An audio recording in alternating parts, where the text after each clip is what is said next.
Good evening, people. It is I, Bio Gundam, and I'm back in for another video. Today, I'm going to be doing an analysis of the Shiki fan fiction, Purgatoriu. Now, the reason why I'm doing this is just, number one, basically, I want to test a new format of how I'm going to be doing future videos going forward. Basically doing them more as like a PowerPoint presentation rather than just, like random images I flash on a screen. And since I already had this like PowerPoint presentation done already, I thought like, why not turn into a video? And and also just a general update, like I'm probably going to be making less YouTube videos, mostly because I'm busy doing my own writing projects and stuff like that, and that's mostly what takes up more of my time now. So I'm probably going to be uploading like sporadically, but if you like what I like and you like my stuff, I mean, it might be worth the wait. I mean, I'm not planning to quit YouTube anytime soon. I'm just probably going to be not uploading as much as I'd like to. So yeah, I hope you all enjoy this PowerPoint presentation. Just keep in mind, I'm just testing a new format, and but speaking of this fan fiction itself, yeah, this is actually probably one of the better fan fiction I've ever read. I mean, it's over like 100k words. Like it's almost like a fucking full-page novel, and like I'm actually just quite amazed that one person managed to do this. And I'll link what this fan fiction is about. Is like I'll link the fan fiction in the description below so you can check it out yourself. Or if anyone wants to do their own like analysis on this, feel free, because I kind of consider this Purgatoriu like an unofficial sequel, like almost like spiritually like an unofficial sequel to Shiki. So if you like Shiki and you're like, oh, I've always wanted a sequel, this is not a bad place to get it. I mean, it may not, be everyone's cup of tea, but, I don't think this is half bad. I mean, whoever wrote this, man, I was amazed. I was fucking blown away. And to me, this is one of the gold standards of fan fiction, right? Like, it only expands upon lore. It does such interesting things with the characters. It's like, this is a real fucking passion project. And you know what? I think because it's so well done and such a passion project, I think it deserves further analysis. And if people want to do their own analyses or use mine as like a building block to build upon their own, right? Feel free to use some of these ideas I'm pitching. Yeah, because keep in mind, I'm not going to be covering like every single aspect of this fan fiction, because there's a lot fucking going on. But, I'm just going to cover, like, a broad overview and sort of the things that I think are interesting. And, if anyone else wants to do their own shit or do their own take on it, like, feel free. I'm opening the gates. If you want to use this as kind of like a baseline, feel free. So, let's get into it, boys and girls. Right, so we're going to move on to part one of the prologue, The Fires of Rebirth. The question of what happens next has intrigued many fans of Shiki, with its ambiguous ending sparking considerable speculation in the creation of fan-made sequels. One such sequel, Purgatoriu, imagines a scenario where Natsuno survives the tragic events of the anime and manga, a possibility that many felt was deserved given his untimely and heart-wrenching end. So his character holds great potential as an anti-hero protagonist. His tragic backstory, day-walking vampire abilities, and brooding teenage persona give him a compelling edge, while his distinctive fashion sense only enhances his cool factor. With these elements, there's a rich opportunity to craft a sequel with a variety of possible storylines, depending on where one wants to take his character. One possible direction could be for Natsuno to take on the role of a vampire hunter or vigilante, akin to Vampire Hunter D. His deep-rooted hatred for vampires, combined with his inherent heroic qualities despite his darker nature, makes this path intriguing. The fact that Natsuno survived his near-death journey adds an ironic twist to his character. Despite his desire to die, he found himself forced to live, putting him in a unique and somewhat tragic position. The central question now is, what comes next? With his original purpose, his vengeful quest now gone, Natsuno must face the challenge of redefining himself. Will he try to reconnect with his past by seeking out his father, the Tanakas, and attempting to live a normal life despite his transformation into a Genro? Or will he choose to carve out a new path, much like Senshin, starting fresh and embracing an uncertain future? This is a deeply complex question for Natsuno, as his plans never existed beyond his suicidal revenge. Surprisingly, however, Natsuno isn't the only survivor of Dr. Ozaki's Kill All Shiki electric boogaloo. In many hypothetical sequels to Shiki, Toru is often included as another survivor. Much like Natsuno, fans have always felt that Toru deserved the second chance, as he is widely perceived to be treated unfairly. I mean, out of all the characters in Shiki, Toru was one of the few who truly seemed deserving of redemption. That and a certain green-haired nurse, we gotta protect innocent cinnamon bun. I mean, thanks to the many elements that make him both sympathetic and likable.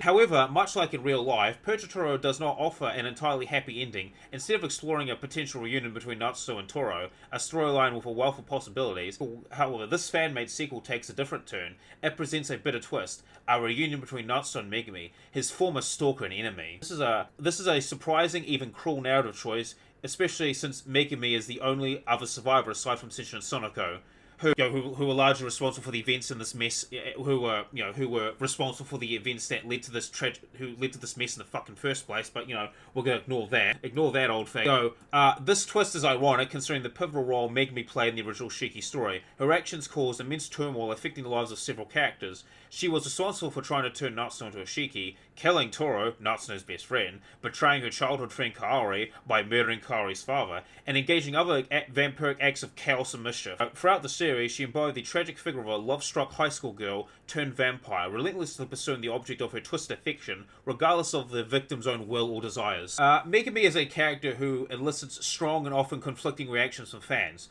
To some, she is an entitled stalker, a selfish, shallow, and self-centered girl with a dark side that only fully emerged after becoming a Shiki. Her new powers, once attained, will quickly turn towards revenge against the people in Village that wronged. Others see her as more of a tragic figure, a deeply flawed and immature girl who's driven by a yearning for a better life for herself and romance, who was cruelly deprived of those dreams. Her subsequent lashing out at the world that shared her hopes speaks of the pain of that loss. Yeah, there are also those who view her as a blend of both perspectives, reflecting the complexity of real-life individuals, where motivations and actions are rarely ever one-dimensional. Regardless of how one perceives Megumi, it is undeniable she has committed some rather heinous acts. Yet, if given a second chance, she could be the fascinating candidate for a redemption arc. Another aspect that adds depth to a story is the notion of freedom, something that Megumi has craved all throughout her life. Held back by her parents, the village, and the Shiki family, her dreams of escaping to the big city were always out of reach. Now, with their absence, she has the freedom to chase that dream, although it has been twisted and disordered by her transformation.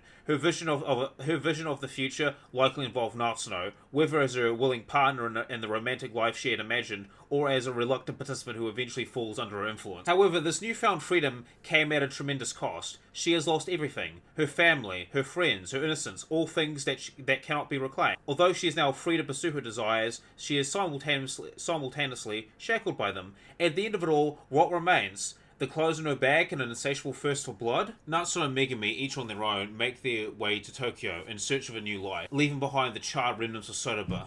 There is a saying that destruction precedes creation, and in this fanfic, that rings true, symbolized by the opening chapter. Much like a phoenix rising from the ashes, both Natsuno and Megumi have survived the destruction of Sotoba, now free to rebuild and redefine themselves. The fall of the village can also be seen as an allegory for the Garden of Eden. With Sotoba's destruction, they are cast in an unfamiliar world where they must navigate its complexities and face the challenges of their eternal existence in a world that is constantly shifting. This setup also invokes the saying, "History never repeats itself, but it rhymes." Like Sonoko before them, Natsuno and Megumi find themselves thrust into a new reality with little guidance or direction, forced to make their own way. What does it mean to be a vampire? It's a difficult question to answer when their only references is folklore and popular culture. As the story unfolds, one wonders which path they'll take. Will they follow in Sunoko's footsteps, attempting to recreate their own version of the Shiki family, and tragically repeat the same mistakes that condemned them to undead lives of violence and death? Or will they choose a different path, one filled with uncertainty and twists, but offering the possibility of rediscovering what they once lost?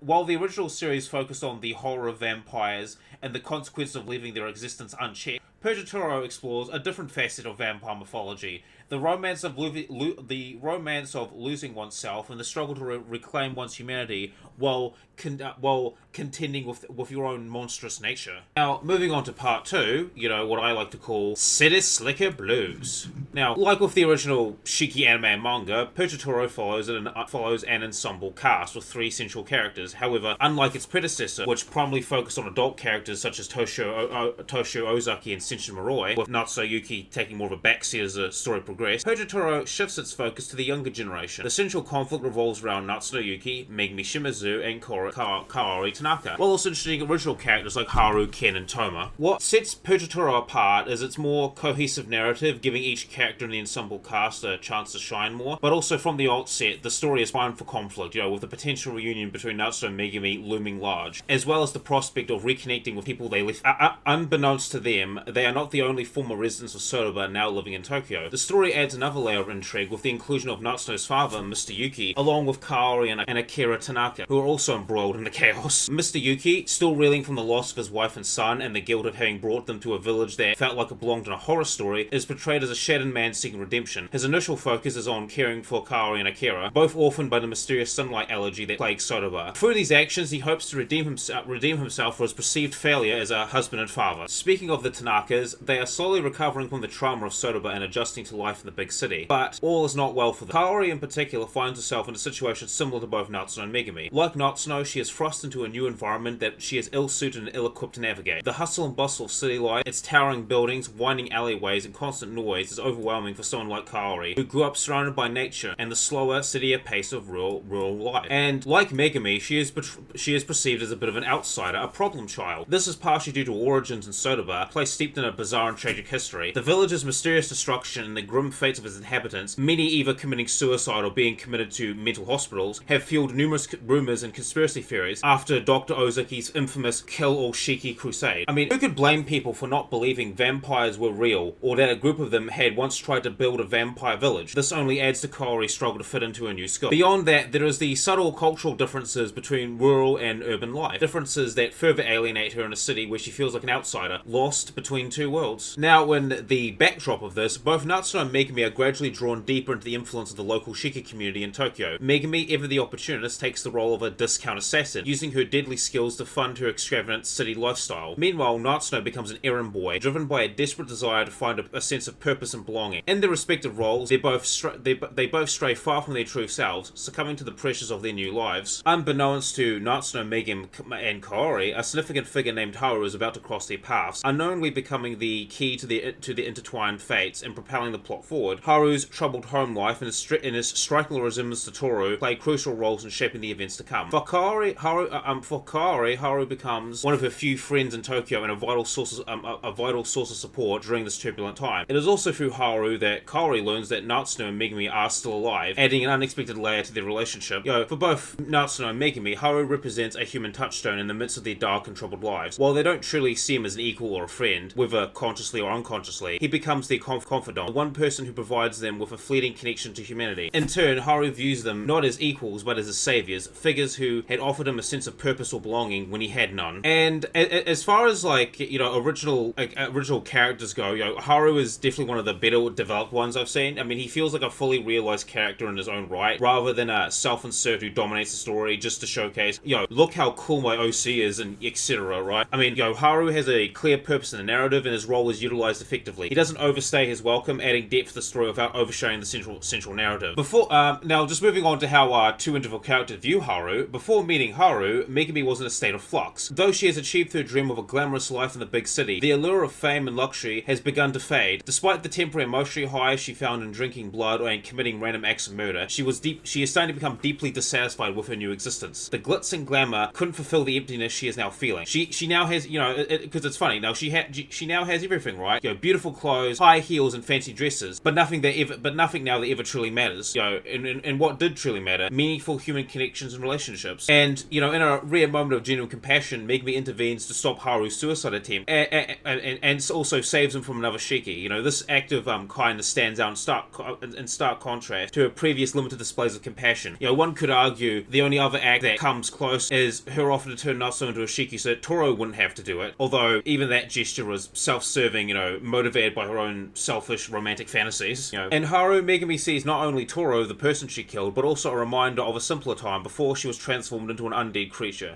She remembers when she dreamt of escaping the village to live a life in the big city, or when she pined for Natsuno's affections from his bedroom window.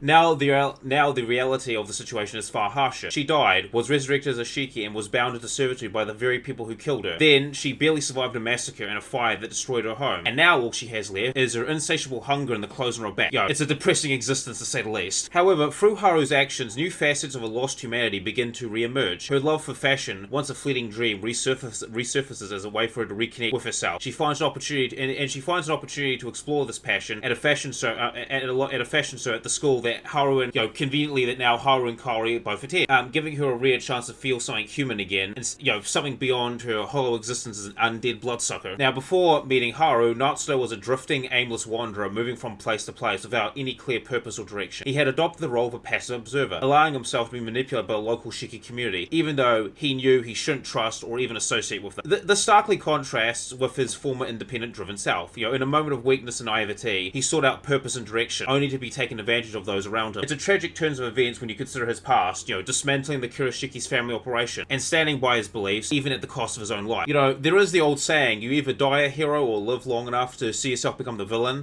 Rings especially true in Natsuno's case. If he continues down this current path with the syndicates, he risks becoming the very thing he once fought against. In Haru, Natsuno not only sees the shadow of his former best friend, but also a reminder that life can still be fun, can still be worth living, even as a Genro. He doesn't have to continue living in this self-imposed exile, feeling something akin to the biblical figure of Cain.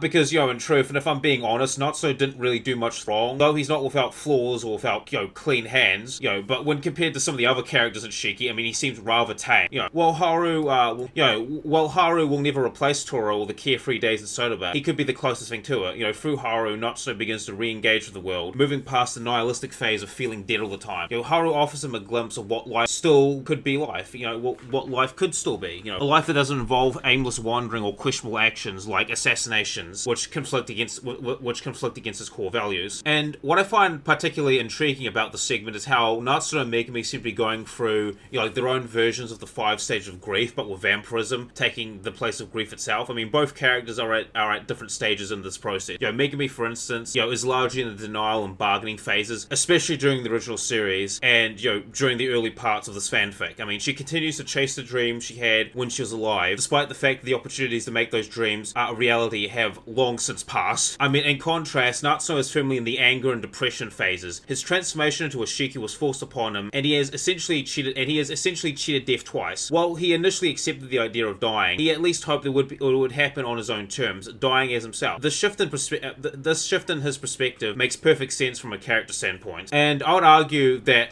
this makes sense for the both of them, because in the original series, neither Natsuno or Megumi really had the time or space to fully process what they had become or what they were turning into. I mean, within the matter of a few months, their entire world was upended, and now with the destruction of Sotoba and the fall of the Kuroshiki family, they find themselves with nothing but endless time to confront a series of existential questions they hadn't been able to answer before. I mean, the only break in this otherwise relentless contemplation is Haru. To Natsuno and Megumi, Haru represents the illusion of normalcy. He embodies the version of life they desperately cling to, and one that existed before their transformation back in Sotoba. Despite Haru's almost toxic dependence on them, they unknowingly rely on him in a similar way. This gives them a fleeting sense of normalcy and humanity, a semblance of the lives they once had, even as they both struggle to reconcile their monstrous new reality. After a series of complicated events involving Mr. Yuki, leads to both Natsuno and Megumi falling out with the local Shiki community, known as the Syndicate. Both of them are deemed too dangerous to remain and plan to set in motion to eliminate the both of them. The Syndicate, fully realizes that Natsuno's independent nature makes him unlikely to ever fully align with them, while Megumi is seen as an unpredictable loose cannon. However, they soon discover that the Syndicate isn't as powerful as it once seemed, and the illusion of their ability to coexist with humanity is shattered. This revelation sparks a reunion between Natsuno and Megumi, ultimately leading to the Syndicate's destruction, with its surviving members scattering to the four winds. This part of the story serves as the grand and impactful conclusion to one arc, while setting the stage for the next. It also carries strong symbolic weight. The Syndicate, much like the village of Sotoba, represents stagnation, an entity that relies on outdated methods and beliefs to survive. The destruction of the Syndicate forces Natsuno and Megumi out of their complacency, compelling them to confront the harsh realities of their situation and the complexities of their relationship. The build-up to this pivotal moment was executed brilliantly with plenty of action and mounting tension. The climax sees Megumi saving a critically injured Mr. Yuki and Natsuno from a burning building, a moment that not only intensifies the stakes but also symbolizes their transformation. The confrontation that follows between Natsuno and Megumi sets the stage for their future collaboration and deepens the intrigue for the upcoming arc. So just moving on to part 3. Given the numerous plot threads and character arcs in this section of the story, I'll break them down into key plot points and dive deeper into them individually. These will include the Natsuno Megumi team up, Haru's declining mental state, Mr. Fawn and the Kaori forgiveness arc, and other significant plot developments. I mean, there are also side stories involving Toma, Akira, and other characters, which I won't dive into too much, as they're mostly just primarily serve to have depth and intrigue, the overall narrative. But also, this fanfic is over 3,000 words. It's 3,000 words. It's a full-page novel. I don't think I have the time or the ability to really go into every single aspect, so I'm mostly just going to cover the shit that, kind of stuck out to me. But overall, I think Purgatoriu does an excellent job of not only building on the foundation laid by the original series, but also extending it into a compelling continuation. It explores the core themes of the original while introducing new layers through its contrasts and parallels to the source material. And one of the sort of most fascinating elements of Purgatoriu that I find is the new dynamic between Natsuno and Megumi. I've always enjoyed the friends to enemies trope because, when executed well, it leads to rich character development and intriguing storytelling. And Purgatoriu handles this trope with skill.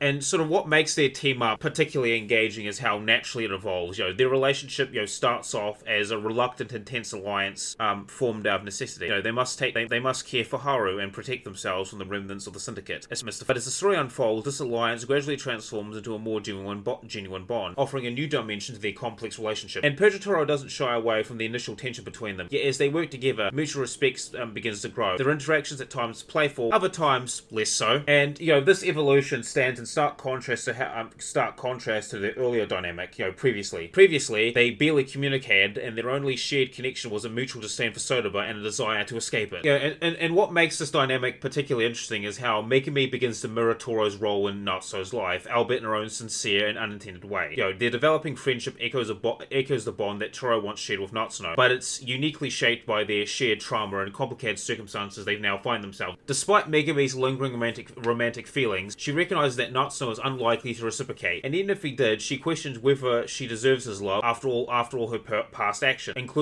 which includes stalking him, killing his best friend, and attempting to eliminate him to keep others away from him. Over the course of Purgatoriu, Megumi's feelings mature into genuine friendship, allowing her to connect with the real Natsuno rather than the idealized version she once adored. This evolution transforms her feelings from a selfish crush into something more authentic and empathetic. In her recent acts of kindness, such as saving Haru, Kaori, and carrying new certificates because she performs them without expectation of reward or validation from Natsuno. Although far from perfect, these moments reveal a softer, more compassionate side beneath her formerly abrasive persona. In Natsuno's case, he initially despises Megumi and remains reluctantly allied to her out of necessity. However, much like his relationships with Toru, Kaori, and Akira, he gradually begins to warm to her. Natsuno is fundamentally a compassionate person by nature, and he struggles to maintain his hatred towards Megumi as he's witnessed how much she has changed from the girl who once stalked him, murdered Toru, and tried to kill him, is no longer the same person. So Natsuno slowly finds himself forgiving Megumi, especially when he sees her selflessly risking her life to save others.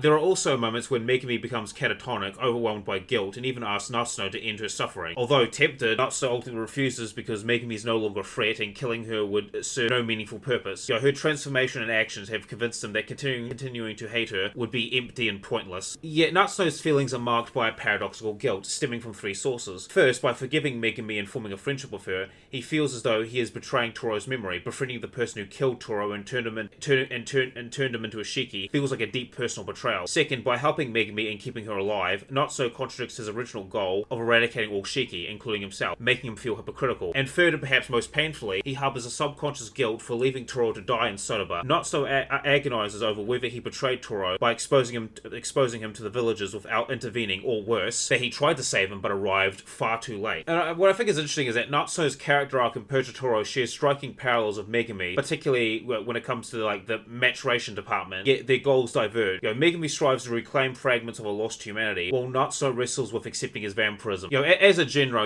aka a day-walking vampire, Natsuno has fewer restrictions than a typical Shiki. However, he's not free from the same instincts and urges that all of them have, and these impulses sometimes drive him into actions he would have never have considered otherwise before he became a Shiki in the first place. And for example, when Natsuno saves Megumi and Kaori from a monster and then attempts to feed on Kaori, he stops himself but struggles to articulate why. This duality, his lingering humanity clashing with his vampiric nature, has become an intrinsic part of who he is, whether he likes it or not. His journey involves seeking a precarious middle ground. He refuses to fully reject what he's become, yet he fears what embracing it might mean. And I think that Natsuno's greatest fear is that if he continues down this path as a Genro, he will inevitably become like Tatsumi, the very embodiment of what he despises. There is a bitter irony in how Natsuno seems to be retracing Tatsumi's footsteps. Much like Tatsumi's role for Sunako, Natsuno has become Megumi's personal assistant as she chases her dream of becoming a fashion designer. In protecting himself and those he cares about, he sometimes commits ruthless acts. And what kind of troubles Natsuno the most what troubles Natsuno the most, the growing ease with which he carries out these actions, and the numbness that follows. This realization terrifies him. The person who, when human, was racked with guilt over defending himself against a Shiki, or who wished his best friend would have ended his life rather than forcing him to kill his closest companion, now feels a chilling detachment. Natsuno questions the man he is ultimately becoming, and whether the vampire within will ultimately consume the humanity he fights so hard to preserve. And I think this team up between Natsuno and Megumi also does a great job of satisfying the fans who ship them, or those who would have liked to see what things would have been like if their dynamic was less antagonistic. And what makes their teamwork so compelling is that amidst the serious existential dread and teenage vampire angst, there are genuine natural moments of levity and chemistry between them. For example, during a summer festival, the two actually fall into the water, revealing Natsuno's surprising inability to swim, and allowing a more vulnerable human side of him to show. Another memorable moment is when Natsuno actually walks in on Megumi changing during a fashion show, leading to an awkward yet telling interaction that subtly hints at unresolved sexual tension. These glimpses into their everyday lives underscore that despite all they've endured, they are still teenagers grappling with identity, connection, and desire. At the same time, there are more serious conversations, such as when they discuss Toro, or when Megumi uncovers Natsuno's role in dismantling the Kirishiki operation, that highlight their emotional growth and maturity. And what truly elevates their dynamic is the strong teamwork that develops between them, built on a foundation of honesty and trust. And their involving partnership invites reflection. Had fate been kinder in Sotoba, could they have become friends earlier, or perhaps something more? Now, Mr. Foreman Toma not only parallels to Mr. Kirishiki and Tatsumi, but also serve as haunting reminders to both the readers and to Natsuno and Megumi of what they could become, what could become of them if they lose touch with their humanity. Mr. Foreman embodies the image of a wealthy, successful individual who, despite having seemingly won at life, remains unsatisfied, driven by an insatiable hunger for more. Toma, on the other hand, represents the crushing ennui that sets in with immortality, a soul adrift seeking fleeting thrills in an endless existence. Together, they offer a grim glimpse of the potential futures awaiting Natsuno and Megumi if they fail to stay grounded. While Natsuno and Megumi's current struggles are serious, the question looms: what will they become in 100 years? As the decades and centuries pass and the world changes around them, will they remain the same, trapped in a cycle of existential isolation few can comprehend? Their extended lifespans, ravenous hunger, and defiance of medical science and the natural order set them apart in a way that invites a profound alienation. It's easy to imagine Natsuno and Megumi developing into figures akin to the vampires of The Lost Boys or Near Dark, quenched and enslaved by their own nature, cursed to watch everyone they once loved age and die, while those they encounter are nothing more than prey and food. To live forever in a world where everyone you care about disappears, and where you must frame the humanity you once had while feeding on those very people.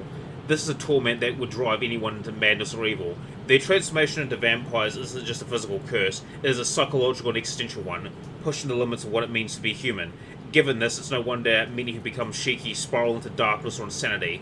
It's the only logical response to an existence so alien and isolating. For an immortal existence like that of a vampire, having the right mindset is crucial. Without it, endless suffering becomes inevitable. The harsh truth is that, most people simply aren't suited for such a life. One of the most terrifying aspects of being a vampire is the paradoxical freedom it grants. Without the constraints of time, you can do anything, become anyone, but this boundless freedom can be deeply unsettling. As the famous French philosopher Jean-Paul Sartre famously said, man is condemned to be free because once thrown into the world, he is responsible for everything he does. It is up to you to give your life meaning. For ordinary people, life provides a rough blueprint, a path outlined by relationships, career, milestones, and ultimately mortality. We live within a framework shaped by culture and time, knowing there is an end. Vampires, however, have no such guide. Their existence stretches indefinitely with no clear direction except the vague role as the villain of a horror story. Sometimes vampires might find mentors or communities to support them, but ultimately they face an unending expanse with no finish line. Without something to anchor their will, without purpose or hope, immortality becomes a curse, a slow descent into misery. Many of the struggles Natsuno and Megumi face come from grappling with these unbearable questions. How do you find meaning in endless life? How do you reconcile with a body that no longer ages but hungers? These are questions that few can answer, especially two teenagers suddenly thrust into vampirism with barely any time to adjust. And just kind of adding to this, the vague, stretched timeline of Purgatoriu, with events, weeks or months apart, mirrors the sense of timelessness. When you live forever, the passage of time loses meaning. Days bleed into years, and without purpose, existence itself feels empty. Now, following the revelation that Natsuno and Megumi are both alive and living together in Tokyo, Kaori's emotions become a tangled web of relief, anger, and guilt. On the one hand, she's generally glad to know her best friend, in air quotes, Megumi, is safe, but on the other, she struggles with conflicting feelings that cut deep. Before learning of Megumi's survival, Kaori had allowed herself a dark satisfaction imagining Megumi paying the price for her past misdeeds. But now, faced with the reality of Megumi's continued existence, those thoughts haunt her with guilt. She wrestles with questions that won't let her rest. What exactly provoked Megumi's anger? Was their friendship ever what Kaori believed to be? And why did Megumi betray her so completely? Their confrontation is a powerful moment of catharsis. Kaori finally gets the closure she desperately needs, uncovering the tangled truths behind Megumi's actions. The answers don't soothe her, only ignite her anger further, because much of the tragedy stems from misunderstandings and, crucially, from Tatsu's manipulations. Yet, like Natsuno, Kaori finds herself drawn towards forgiveness. It's easy to hate Megumi for the pain she caused, to lay blame squarely on her shoulders for the devastation in Sotoba. But perhaps the true responsibility lies for those who put Megumi in that position in the first place, the Shiki family, because Megumi, like so many other villagers who were turned to Shiki, was a victim at first, forced into horrors beyond her control. If the Shiki family had never arrived in Sotoba, at worst Megumi might have remained an obnoxious stalker, annoying, yes, but far less monstrous than the undead serial killer she became. And sort of like, Purgatoriu does carry this sort of like undercurrent that maybe Megumi has already paid for her crimes, that she's learned her lesson and seeks to atone. Kaori's journey from anger to understanding encapsulates the painful complexity of forgiveness, when the lines between victim and perpetrator blur, and, asks, the greater morality question, who do you really blame? The symptom or the cause? Because, especially if you read, the original Shiki novel, you kind of get the impression that, the village of Sotoba was already kind of dying, and really, the Shiki family was, the final nail in the coffin for that, was really the final nail in the coffin. And, for Megumi, this confrontation with Kaori serves as a painful yet necessary moment of truth. It forces her to admit, not only to Kaori, but also to herself and others around her, that despite her outward successes, her life feels hollow and unsatisfying. On the surface, Megumi is living what many would consider a dream. She's quickly rising as a fashion designer in the bustling city, amassing wealth and recognition far beyond what her humble origins could have predicted. She is building a glamorous life that seemed unattainable just a short time ago, even if that glamour is tinged with the cold realities of her undead existence and the shadows cast by the tragedies intertwined with her career. Yet beneath this glossy exterior lies a profound loneliness. Megumi realizes how deeply Kaori, Sotoba, and the sense of community she once scorned truly meant to her. The fast-paced, materialistic lifestyle she now leads isn't a replacement for the genuine bonds of friendship, family, and belonging she sacrificed in her transformation into a blood-sucking creature of the night. It's not guilt over the lives she ended, it's not guilt over the lives she ended or the destruction she wrought that weighs heaviest on her, aside from a few exceptions, but a sorrow for what she has lost within herself. Every act of violence against her former village, every moment she caused Kaori pain, was ultimately self-inflicted harm. She told herself she had Kaori, yet repeatedly saved her life. Actions that reveal the complexity beneath her harsh words. Megumi claims hatred for Sotoba, yet she can't help but glance back at it now with a strange level of fondness, sometimes reflected in her dreams, nightmares, and even the design she creates. Though her life in Sotoba was far from perfect, it was a place of meaning and connections, perhaps not as bad as she once believed. In her youthful immaturity, Megumi failed to see how precious those ties were until they had vanished. And, despite the loss, a faint silver lining remains. Natsuno is by her side, a presence that offers hope for healing, and even the tentative possibility of reconciliation with Kaori glimmers on the horizon, promising that maybe, just maybe, some of what was broken can be mended. Now, Kaori's relief at discovering Natsuno is alive and well is tinged with a profound sense of admiration and guilt. Both she and Akira have long held Natsuno in a kind of hero worship. He was the one who fought to protect Sotoba, a protector who saved them from the Shiki menace, despite being one himself. This heroic image haunts them. Yet guilt gnaws at Kaori and Akira because they couldn't save Natsuno when he was attacked, and they believe that he perished in the village fire while they were safe in the hospital. They feel they failed him in his most vulnerable moment, a painful burden that makes their gratitude towards him bittersweet. With Natsuno alive, Kaori feels the tentative possibility of moving on from the trauma of Sotoba, but this hope is shared by fear. Natsuno is no longer the boy she once knew. He has changed in ways that are difficult to express or understand. The analogy I like to use is this anime called Shirin no Suzu, or Ringing Bell in English. It's the story about a sheep who becomes a wolf to avenge his mother, only to become isolated from both worlds. And I kind of feel this perfectly mirrors Natsuno's situation now as a Jinro. He's a predator disguised as one of them. He's human enough to blend in, but his vampiric nature and power set him apart in a way that makes peaceful coexistence a precarious concept at best. And while Kaori doesn't believe Natsuno would intentionally harm or Akira, but there is this persistent subconscious fear that remains. I mean, she worries about what might happen if he was to lose control, or if his darker instincts overcame him. After all, in his current form and state, he could overpower them effortlessly. And this looming uncertainty creates a tension between past loyalty and present danger, a tension that complicates any attempts of rebuilding trust between them. Which, there is an old saying, a child who is not embraced by the village will burn it down to feel its warmth, and Haru embodies the saying to the fullest. Through no fault of his own, he is an outcast, rejected by society due to his Yakuza background and his own social ineptitude. In many ways, Haru is a younger version of Senshin, and to a lesser extent, Shishiro, Mr. Kirishiki. He is someone who's never found a place to belong in normal society, and like most outcasts, he seeks acceptance wherever he can find it. This path leads him to vampires, literal blood-sucking monsters of the night. Over time, Haru uncovers the true nature of Natsuno and Megumi, as well as the dark secrets of the village of Sotoba. And in his desperate need to cling to this relationship, the only light in the tunnel he has, Haru resorts to increasingly dark actions, murder, unethical experiments, and other heinous deeds. He is willing to forsake his own humanity, as well as what little humanity remains in Natsuno and Megumi, all in the misguided attempts to save them as they have saved him. From his perspective, his behaviour is understandable, even sympathetic. However, much like Sunoko and the Kurashiki family before him, Haru is imposing roles on Natsuno and Megumi that they never want or asked for.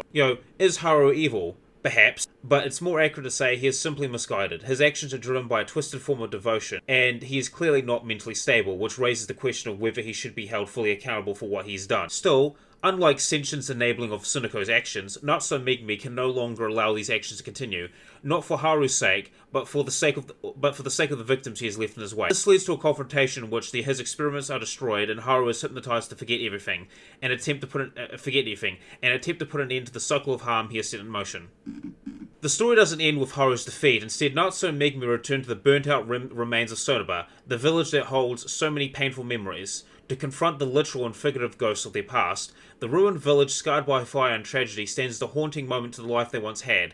Simpler, happier times before the curse of the Shiki transformed their world forever. Sotoba is the physical symbol of their lost innocence and shattered normalcy, a home they once despised yet secretly longed for. The experiments Haru left behind, grotesque relics fashioned from the corpse of their former neighbours, are a chilling reminder of the darkness that they can never fully escape. These experiments embodied the internal battles they once faced, guilt, regret, and the haunting memories of those they once were, and those they helped destroy. By destroying these experiments, Natsuno and Megumi are not only erasing the physical remnants of their past, but also symbolically severing ties with the pain and mistakes that have long burdened them. It is an act of catharsis, a painful but necessary step forward. Though they have left Sotoba behind, it never truly left them. The village ashes linger in their hearts, a bittersweet reminder of the people they once were and the lives they've lost. Though through this confrontation they reach a pivotal moment of acceptance. As vampires, their existence is marked with endless questions about identity, morality, and the nature of life itself, yet standing together amidst the ruins, they find a fragile peace.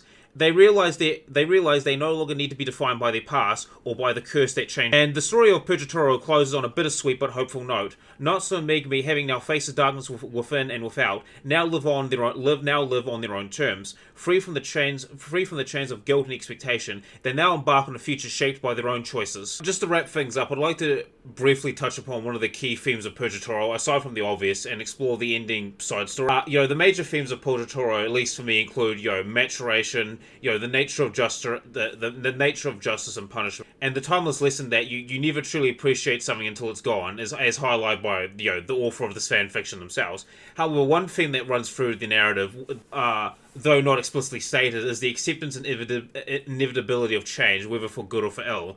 Natsuno, Megumi, and Kaori accomplish what the villagers, the Kurashiki family, and even Senshin Sunoko could not. They could change. As much as they may long for the past, they understand it's an impossible dream. But that's okay. They've come to terms of who they are and what they've done and what they can do moving forward. If the side story set decades after the events of Purgatoriu is any indication, it shows how far they've come in embracing this new mindset. The side story itself is fascinating in its role reversal. We see Natsuno and Megumi through the eyes of unaware of the supernatural or their vampiric nature. This perspective mirrors how the Shiki family once appeared to outsiders, otherworldly, enigmatic, almost alien. The short story ends on a bittersweet note with Natsuno and Megumi being forced to flee town, whether due to some vampiric mischief, which seems unlikely given their personalities, or because their true nature was discovered and people could no longer accept them. The latter seems more plausible, but the implication is clear. Natsuno and Megumi continue to interact with human society, although through a distant, detached way, often spending time with the descendants of those they once cared about. It's not ideal, but hey, it's something. Better than nothing, I guess. And so yeah, that's just kind of the end of this analysis. I know this analysis is probably like a bit rough, and it's probably not as good as it could have been. But I'm just kind of using this as kind of like test the waters. Test the waters. And if someone wants to use this analysis as like a cool reference point to their own like analysis of this fanfic, feel free. I don't mind. Anyway, I hope you guys all enjoyed this, I guess, like rambling, and see you all later. Bye bye for now. Bye bye.